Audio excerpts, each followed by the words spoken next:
Guys, I promise you this is going to be a quick one. We're going to do an unboxing of the iPhone 15 Pro Max fine woven case. You can find this case either at an Apple store, Best Buy, Amazon, etc.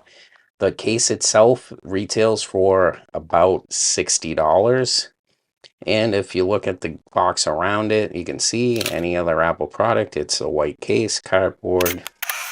And inside the case, we're going to find the fine woven case.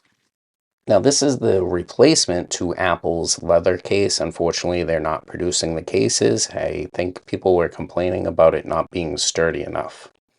Anyway, what we can see inside the box is paperwork, and there's actually care instructions on how to take care of the fine woven case. And this might actually be the reason why people are complaining on Reddit and online that the case is just not up to par, because there is specific specific things to take care of this case, just to let you know.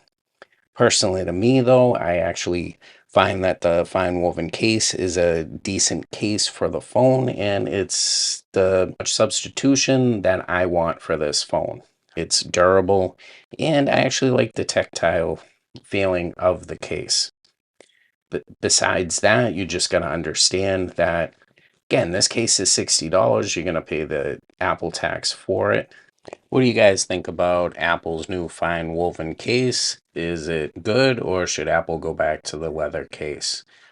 Thanks for watching. This is Consumer Compute, and I'll see you in the next video. It's a video that YouTube thinks you will like.